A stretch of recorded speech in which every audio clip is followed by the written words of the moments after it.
학부모로서 이 자리에 왔고요. 지난주에도 참석을 했었습니다. 네, 여기 교육과정을 만드신 교수님들께서는 지금 실제 학교 현장에서 어떤 일이 일어나고 있는지를 정말 깊이 알고 이해하실 필요가 있습니다. 제가 살고 있는 용인에 저희 아이가 다니는 한 중학교에서 작년에 실제 있었던 사건입니다. 수업 시간에 선생님께서 퀴어 축제에 대한 다큐멘터리를 틀어주고 나서 남자는 남자와 손을 잡고 눈을 쳐다봐라. 무엇이 느껴지니? 이렇게 하고 여자는 여자와 손을 잡고 다큐멘터리를 본 소감문을 제출해라. 다른 반에서 보여줬더니 굉장히 반응이 좋았는데 이거 잘 쓰면 생활기록부 점수 잘 줄게. 이렇게 이야기한 것이죠. 뭐하는 짓거리야? 그걸 보고 나서 실제 학생이 집에 돌아와서 엄마 나는 이 학생 여학생이었습니다. 중학교 1학년 여학생이 내 단짝 친구하고 나는 너무 친하고 그 여자친구하고 손잡고 다니고 떡볶이 사 먹고 너무 좋아하는데 그럼 내가 동성애자야? 라는 질문을 했다는 것이죠. 그래서 이걸 알고 학부모들이 학교에 항의를 했습니다. 이런 교육을 왜 하느냐 했더니 그 선생님이 다음 시간에 가서 선생님이 한 거에 대해서 기분이 안 좋은 학생 손들어 볼래? 라고 했다는 것이죠. 이런 사건이 실제로 있었고요. 또 용인의 초등학교에서는 5학년 실과 시간에 선생님께서 이렇게 말했다고 합니다. 엄마의 성별은 사실이 아니라 의견일 뿐이다. 실제로 이런 교육이 이루어지고 있다는 것이죠. 자, 지금 교육 과정에서 다양한 가족 인정, 물론 정상 가족 신화에서 벗어나야 된다는 부분은 빠졌다고 하지만 다양한 가족이라는 부분은 여전히 문제가 있습니다. 왜냐하면 한부모 가족이나 조성 가족은 엄연히 법적인 가족에 들어가 있다는 것이죠. 그러면 그 이외의 다양한 가족은 과연 무엇이냐? 이 다양한 가족이라는 용어 자체는 비혼 동거, 동성결합, 동성혼, 또 3인 이상 중원, 왜냐하면 양성애자의 경우에는 파트너가 2명일 수 있기 때문입니다. 그러한 가족들을 포함하라는 개념입니다. 이런 개념을 우리 아이들한테 가르칠 필요가 있는가? 아까 우리 이영호 교수님 잘 말씀해 주셨는데요. 동성 부모에 관한 자녀들이 어떤 영향이 있는지에 대해서는 이미 연구 결과가 많이 나와 있습니다. 2015년 미국 캐톨릭대 도널드 폴 설린스 사회학 교수의 연구 논문 동성 부모가 자녀의 정신 건강에 미치는 영향에 관한 연구 논문을 보면은 학습장애, ADHD, 인지장애, 정서적 불안감 이런 요인들이 발생 비율이 2배에서 3배 높다는 연구가 이미 나와 있습니다. 텍사스 오스틴 대학교 마크 레그리너스 교수의 연구도 동일하게 나와 있습니다. 이런 걸 봤을 때 다양한 가족의 이런 동성 결합이나 동성 결혼을 포함시켜서 왜 교육을 시켜야 되는가? 그럴 이유가 없다는 거죠. 성전환자 가족도 마찬가지입니다. 올해 미국 35세의 한 엄마가 이혼하고 남성으로 성전환을 했습니다. 그리고 또 여성에서 남성으로 성전환한 똑같은 사람과 재혼을 했죠. 그 아이의 아들이 4세일 때 여성으로 성전환을 했습니다. 법적인 성별을 바꿨습니다. 여러분 4세가 자기의 성 정체성을 온전히 이해할 수 있을까요? 그 아이는 지금 트랜스젠더 모델이 됐고 1년에 27억 원을 번다고 합니다. 이런 다양한 가족 형태가 아이들에게 미치는 영향 이런 부분들을 고려하지 않은 채 이것을 가르치는 것은 굉장히 문제가 심각하다고 생각합니다. 영국에서도 이러한 교육의 실시 결과 최근 10년간 18세 이하 아동의 성전환이 33배 증가했다는 영국 건강보험공단의 공식 보고서가 나와 있습니다. 이것을 가족으로 인정할 경우에 발생하는 문제들 생각해 보셨습니까? 동성 커플이 가족이 됐을 때 입양을 해도 될까요? 안 됩니다. 대리모는 어떻습니까? 안 됩니다. 정자를 구매해서 또는 기증받아서 인공수정으로 아이를 낳아도 될까요? 안 됩니다. 그랬을 때 가족관계는 어떻게 되겠습니까? 그 가족으로 인정하게 됐을 때 발생하는 모든 문제들을 생각하지 않고 그것을 인정하고 존중해줘야 된다는 것은 굉장히 무책임한 교육입니다. 유엔 아동의 권리에 관한 협약 제7조에 따르면 아동은 가능한 한 자신의 부모를 알고 부모에 의하여 양육받은 권리를 가진다고 되어 있기 때문에 이러한 교육은 아동의 권리에 관한 협약에도 위반이 됩니다. 비혼 동거를 인정하는 경우도 마찬가지입니다. 동일한 문제가 발생하고 있죠. 그렇기 때문에 아까 학부모님 말씀하신 거 너무 동의합니다. 유엔 아동 권리 협약 5조를 읽어드리겠습니다.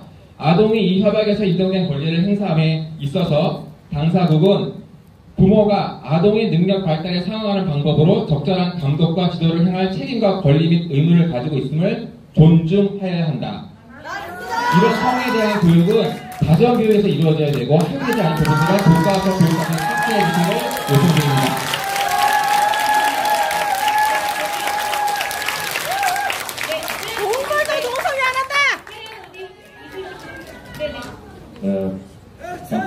제가 잠깐 말씀드리겠습니다.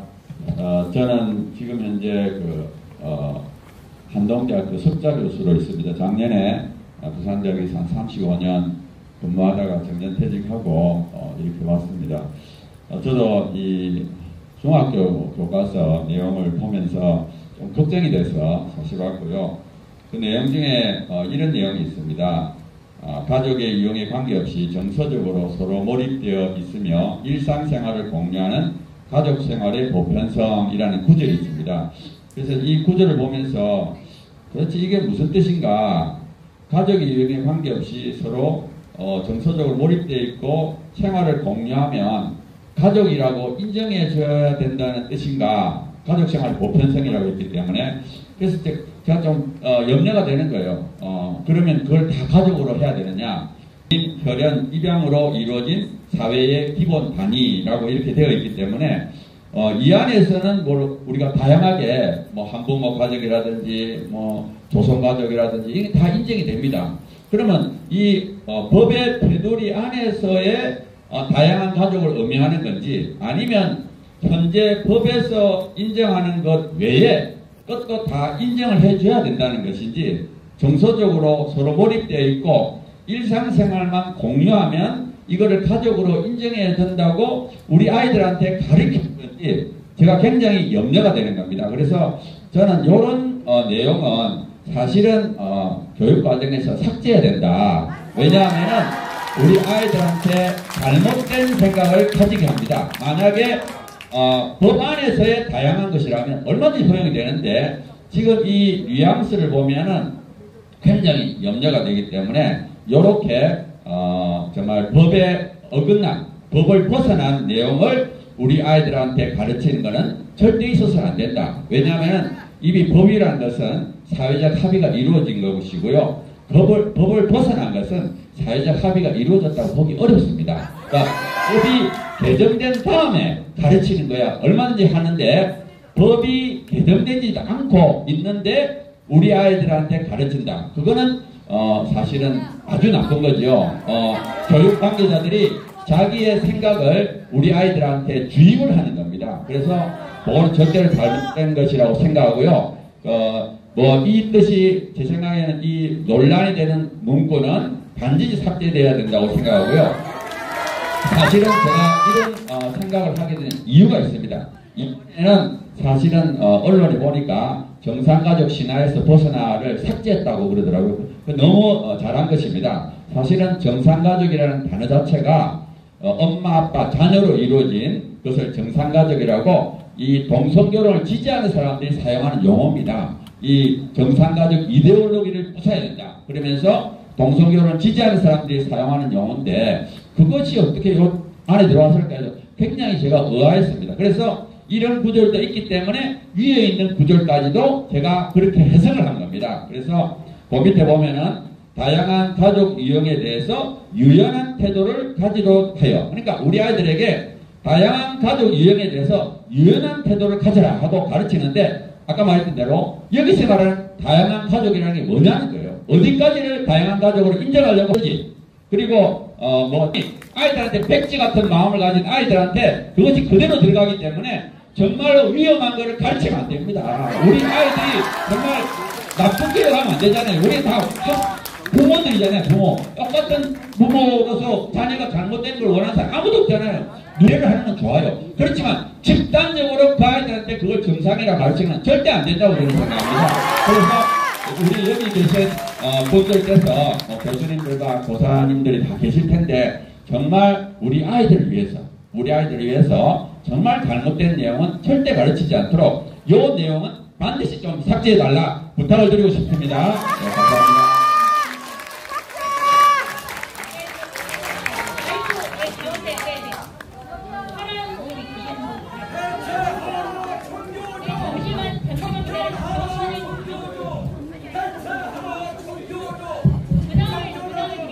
네, 안녕하세요. 저는 대한가정학교 회장 최정련입니다.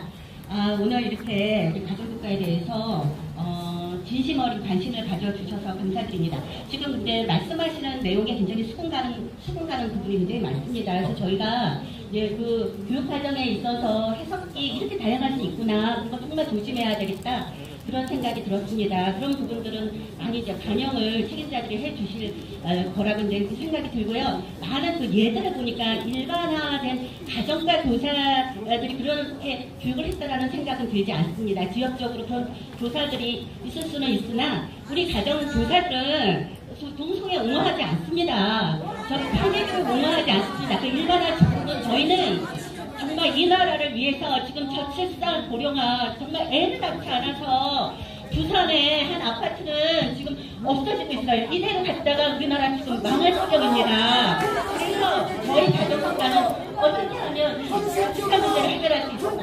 아이들이 중학교 초등학교 때부터 엄마, 아버지가 되겠다는 좋은 엄마, 좋은 아버지가 되겠다는 소개하고 지원을 받게 하는 게 우리 가정국가입니다. 이 아이들이 나쁜 생활 습관 형성하지 않도록 정말 생활을 시키는 게 우리 가정국가입니다. 저는 이번 2022 개정에서 이 중요한 가정국가가 정보라는 국가가 또 들어온 바람에 이 좁은 방에서 가정이 필수가 되고 정말 확대가 돼서 이 아이들에게 좋은 부모가 될 수 있는 꿈을 꾸게 하고 결혼할 수 있는 희망을 갖게 하는 그런 국가가 돼야 되는데 그런 부분들을 싹 지금 말살했습니다. 저는 그래서 가정을 정말 필수 국가로 더 확대해야 된다는 생각이 들고요. 지금 우리 학부모들 걱정하는 그런 부분들, 해석에서의 문제, 또 교과서 집필할 때 문제, 이거 다 반영을 해서 우리가 그러지 않도록 좀 했으면 좋겠습니다.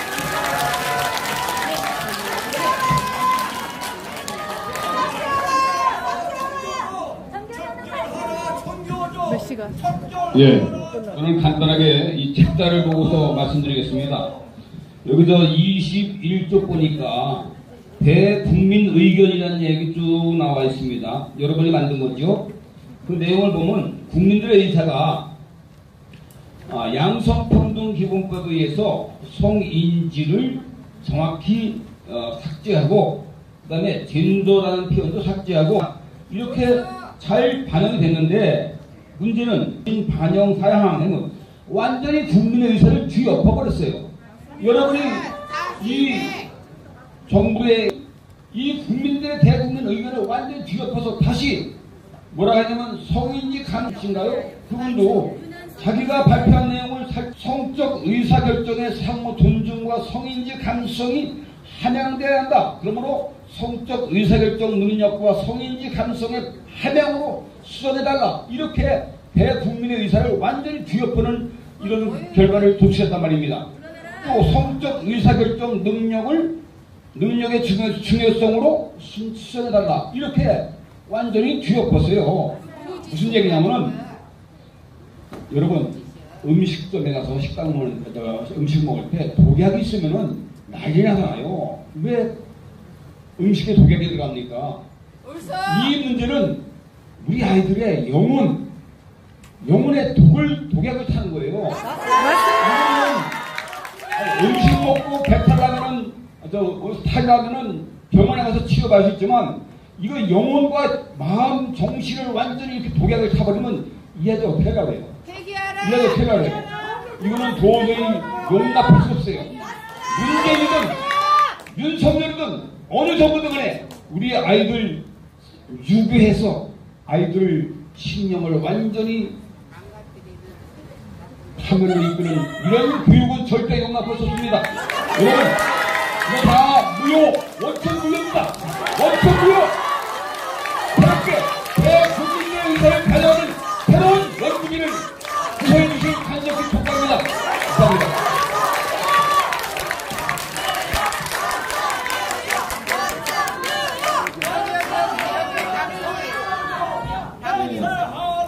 제가 이 개념이요, 법률 개념입니다. 혹시 교육관계자님들은 잘 모르셔서 그러는데 세계의 아주 소수의 동성애 독재, 성전환 독재 연구가들이 낸 법률 용어예요. 그래서 이 법률 용어를 쓰잖아요.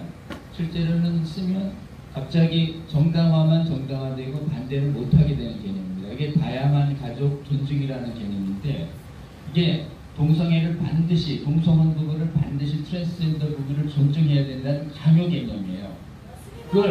그 가족을 반대하는 개념은 존중 안 한다고 해서 차별로 모는 개념이라고요. 그래서 존중이라는 이름 하에 반대 의견을 존중 안 합니다.